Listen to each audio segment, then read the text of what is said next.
Hello मेरे प्यारे बच्चों, आज हम पढ़ेंगे पद परिचय। पद परिचय 10th बोर्ड एग्जाम में 4 से 5 नंबर का आता है, तो इसे समझना बेहद ज़रूरी है।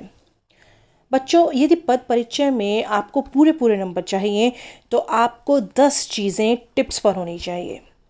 10 चीज़ें, डरो नहीं, ये 10 चीज़ों में से कोई एक भी चीज़ ऐसी नहीं है जो आपके लिए नहीं होगी। ये सभी 10 की 10 वो चीज़ें हैं जो 3rd क्लास से लेकर 9th क्लास तक आपने पढ़ी ही हैं। और यदि इनमें से कोई टॉपिक ऐसा है जो आपने नहीं पढ़ा है तो वो आपको हमारी वीडियो पर मिल ही जाएगा। और वो 10 चीज़ें हैं: लिंग, वचन, संज्ञा, सर्वनाम, विशेषण, क्रिया विशेषण, क्रिया, कारक, अव्यय, काल। है ना, वही सब जो हमने पढ़ा हुआ है। बस एक बात याद रखें कि इनके प्रकार भी हमें अच्छे से याद होने चाहिए। जैसे संज्ञा के 3 प्रकार, व्यक्तिवाचक, जातिवाचक और भाववाचक, वैसे ही सर्वनाम के, विशेषण के, क्रिया विशेषण के, कारक के, इन सब के प्रकार भी हमें अच्छे से याद होने चाहिए, जो हमने 3rd क्लास से लेकर 9th क्लास तक बहुत अच्छे से पढ़े हुए हैं। चलो तो आते हैं अपने टॉपिक पद परिचय पर। सबसे पहले जानेंगे कि पद किसे कहते हैं। प्यारे बच्चों, क्या आपको पता है कि वाक्य की सबसे छोटी इकाई क्या होती है? यानी वाक्य को यदि तोड़ा जाए तो उसमें सबसे छोटा अंग क्या होगा? आप नीचे कमेंट करके भी बता सकते हैं। वैसे बच्चों, वाक्य की सबसे छोटी इकाई जो होती है वह होती है शब्द। परंतु जब शब्द को किसी वाक्य में जोड़ते हैं तो वह वाक्य का हिस्सा बन जाता है। इसलिए वाक्य में शब्द जोड़ते ही उस शब्द को शब्द ना कहकर पद कहा जाता है। पद यानी वाक्य का हिस्सा। जैसे राम। राम यहाँ केवल एक शब्द है, पर जब हम इस शब्द से कोई वाक्य बनाते हैं, जैसे राम ने रावण को मारा, राम ने रावण को मारा, तो अब यहाँ राम एक शब्द ना होकर इस वाक्य का एक हिस्सा है, यानी कि इस वाक्य का एक पद है। समझे मेरे प्यारे बच्चों, शब्द जब वाक्य का हिस्सा बन जाता है तो उसे पद कहा जाता है। यानी वाक्य में शब्द नहीं, पद होते हैं, और प्रत्येक पद का अन्य पदों से संबंध बनाकर ही एक वाक्य तैयार किया जाता है। जैसे कि हमारा उदाहरण वही, राम ने रावण को मारा। राम ने रावण को मारा, तो यहाँ राम रावण पदों को हमने ने, को, इन सब से जोड़कर संबंध बनाकर एक पूरा वाक्य बना दिया है। और इसी संबंध के आधार पर प्रत्येक पद का परिचय भी दिया जाता है।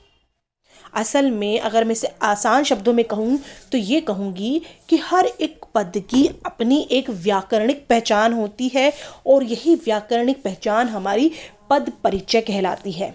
यानी पद परिचय इज इक्वल टू पद की व्याकरणिक पहचान। और यदि पहचान बताने में हमारे वो 2 हथियार हमारे पास हो तो समझ लो कि पद परिचय हम चुटकियों में हल कर सकते हैं। यानी कि वो 10 हथियार, वो कौन कौन से हथियार हैं पता है ना आपको? अब ज़रा हम सीखते हैं कि पद परिचय देते कैसे हैं, या इन 10 चीज़ों का हम इस्तेमाल कैसे करेंगे। तो भाई, इसकी तो एक ट्रिक है जो हमें यूज़ करनी होगी, और हम जैसे इसे यूज़ करेंगे हम समझो आसानी से पूरा पद परिचय करके इतने 4-5 नंबर फिक्स कर देंगे। वो कैसे? तो सबसे पहले मैं आपको बताऊंगी कि मैं कैसे अपने स्कूल में यूज़ करती थी ये ट्रिक।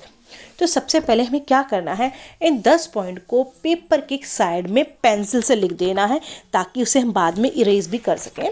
तो पेंसिल से हम कुछ इस तरह से वो 10 पॉइंट लिख देंगे: लिंग, वचन, संज्ञा, सर्वनाम, विशेषण, क्रिया, क्रिया विशेषण, कारक, अव्यय और लास्ट में काल। ये 10 पॉइंट हम लिख देंगे। फिर उसके बाद में हमें कोई भी वाक्य दे दीजिए और चुटकी बजा के सबका पद परिचय दे सकती हूँ। जैसे देखिए, हम पहला उदाहरण लेते हैं जो हमने पहले ही लिया था, राम ने रावण को मारा। अब यहाँ हम एक एक करके सभी का पद परिचय देंगे। जैसे राम, तो अब जरा हम राम भैया को ले जाते हैं अपने नंबर 1 पॉइंट लिंग के पास। सभी के पास ले जाना है 1 to 10, लेकिन सबसे पहले 1 के पास ले गए। बोलेंगे हाँ भाई लिंग भैया, जानते हैं आप राम को? तो लिंग भैया क्या बोलेंगे? हाँ हाँ हम जानते हैं, ये तो पुल्लिंग है। फिर हम उसके आगे लिखेंगे पुल्लिंग। फिर हम जाएंगे वचन भैया के पास। हाँ जी वचन भैया, आप जानते हैं राम को? तो बताएंगे हाँ जी, ये तो एक वचन है। फिर हम जाएंगे संज्ञा दीदी के पास। क्या संज्ञा दीदी आप जानती हैं राम को? तो बोलेगी हाँ जी मैं जानती हूँ, ये तो व्यक्तिवाचक संज्ञा है। फिर हम जाएंगे सर्वनाम भैया से, पूछेंगे हम कि क्या आप जानते हैं राम को? तो बोलेगी नहीं नहीं मैं नहीं जानता, विशेषण भी नहीं, क्रिया भी नहीं, क्रिया विशेषण भी नहीं। पर हमारा कारक बोलेगा हाँ जी मैं जानता हूँ राम को, ये है कर्ता कारक। ऐसे ही अब हम जाते हैं रावण के पास। तो रावण को भी ले जाएंगे लिंग के पास। वो बोलेगा तो पुल्लिंग है, वचन एक वचन है, संज्ञा व्यक्तिवाचक संज्ञा है, और कारक में ये कर्म कारक है। यानी कि हम 10 के पास अपने पद को ले जाएंगे और परिचय प्राप्त करेंगे कि आपको क्या इनका परिचय पता है या नहीं पता है। अगर उनके पास परिचय है तो आपको पता चलेगा, और नहीं तो फिर वो हमें लिखना ही नहीं है ना। आसान। अभी हम और उदाहरण देखते हैं। प्रियांश वहाँ 10वीं कक्षा में बैठा है। प्रियांश वहाँ 10वीं कक्षा में बैठा है। प्रियांश। अब हम प्रियांश को ले जाएंगे लिंग के पास। पुल्लिंग, वचन एक वचन, संज्ञा व्यक्तिवाचक संज्ञा, और कारक में है वो कर्ता कारक। वहाँ फिर हम वहाँ को ले जाएंगे। वहाँ लिंग है नहीं, वचन नहीं, संज्ञा नहीं, सर्वनाम नहीं, विशेषण नहीं, क्रिया नहीं, क्रिया विशेषण। जी हाँ 9th में पढ़ा है ना क्रिया विशेषण। ये कौन सा क्रिया विशेषण है? स्थानवाचक क्रिया विशेषण। अब आते हैं हम अपने दूसरे पद की तरफ। 10वीं में लिंग स्त्रीलिंग, वचन एक वचन, विशेषण जी ये संख्यावाचक विशेषण है ना। आसान। बस हमें 10 पॉइंट के पास ले जाना है और आसानी से हमें पता चल जाएगा कि ये क्या है। नेक्स्ट है कक्षा में। कक्षा में स्त्रीलिंग एक वचन, जातिवाचक संज्ञा और अधिकरण कारक। लास्ट में क्या है वाक्य में? बैठा है। यहाँ पर क्या है?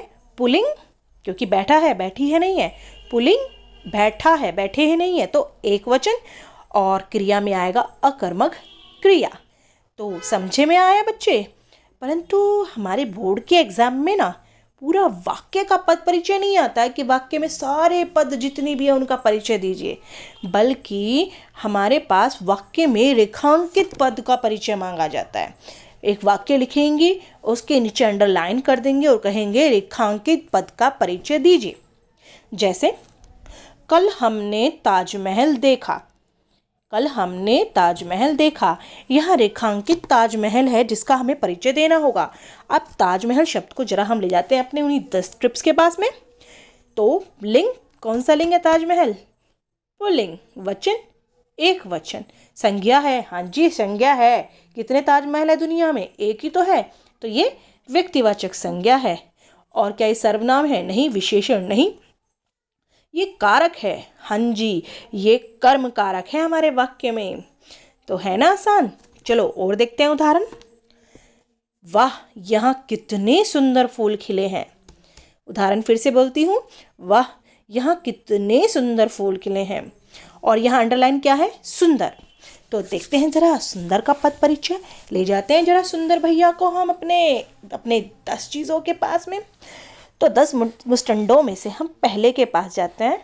लिंग भैया, हाँ जी सुंदर को पहचानते हो? उसने बोला हाँ ये तो पुल्लिंग है। फिर हम गए वचन के पास में। हाँ जी कौन सा वचन है ये?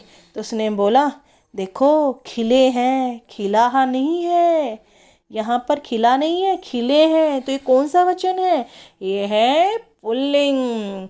और विशेषण क्या बोलेगा तपाक से? अरे ये सुंदर है, ये तो गुणवाचक विशेषण है। देखा ये 10 कितनी जल्दी इनको पकड़ लेते हैं, है ना आसान।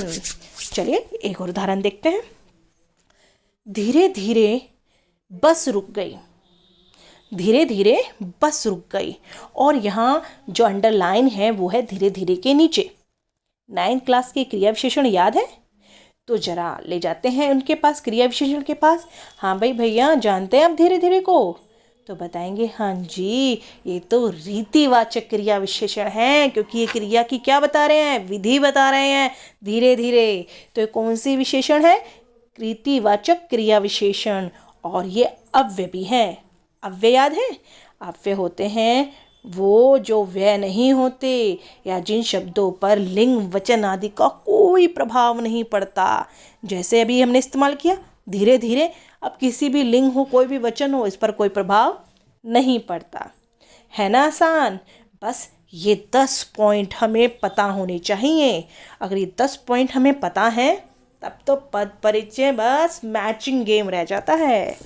बच्चे, यदि आपको कुछ समझ में नहीं आता है या कोई प्रॉब्लम है, तो आप नीचे कमेंट ज़रूर करें।